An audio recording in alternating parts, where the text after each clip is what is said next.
మా యొక్క గడ్డి చూడండి ఫ్రెండ్స్ ఎట్లా పెరిగిందో. గడ్డి నేపేరు గడ్డి. పాడి గేదెలకు పాలు బాగా ఇస్తాయండి ఈ గడ్డితోటి.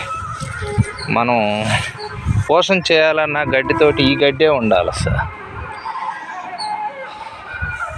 అటు వచ్చేసి జొన్న రకాలండి. ఆఫ్రికా జొన్న అంటే నేపేరు గడ్డి, ఆఫ్రికా జొన్న, పేరగడ్డి 3 రకాలు ఉంటాయండి. గడ్డి కోసుకెళ్ళే గేదెలకి 3 రోజులు 6 గేదెలు పాడి గేదెలు ఉన్నాయండి. గడ్డి ఇందా చెప్పాను కదా ఫ్రెండ్స్, 3 రకాల గడ్డి అని. జొన్న రకం, ఇక్కడ పేరగడ్డి, ఆఫ్రికా జొన్న ఫ్రెండ్స్. చూడండి ఎంత చక్కగా పెరిగిందో. రకరకాల గడ్డి మేపుతూ గేదెలకి పాలు ఉత్పత్తి పెరగాలంటే ఒకే రకం గడ్డి కూడా వేయకూడదు ఫ్రెండ్స్. 3-4 రకాలు ఉండాలి ఫ్రెండ్స్.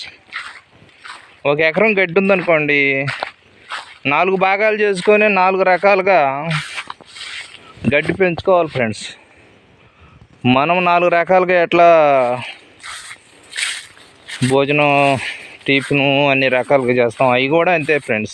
నోరులేం చేయాలి కదా.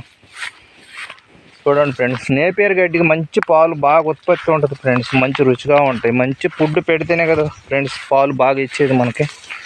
చూడండి ఫ్రెండ్స్, 8 అడుగులు పెరిగింది ఫ్రెండ్స్ ఇప్పటికే. చూడండి ఎంత చక్కగా పెరిగింది.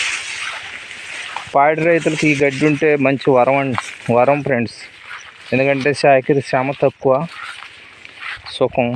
అంత అరగంటలో మనం 6 గేదెల గడ్డి మా భార్య భర్త ఇద్దరమే కోసుకుంటాం ఫ్రెండ్స్. అరగంటలో కోసేసుకొని 4-5 మోపులు కోసుకొని కట్ట 50 కిలోల చొప్పున కోసుకొని ఒక్కోదానికి 50 కిలోల నుంచి 60 కిలోలు తింటే సరిపోయింది ఫ్రెండ్స్ 24 గంటలకి.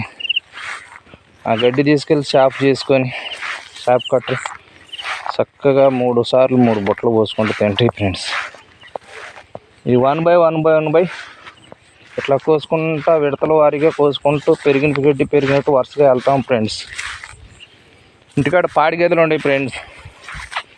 ఆ గేదెలను కూడా ఇంటికాడ మీకు పరిచయం చేస్తాను ఫ్రెండ్స్.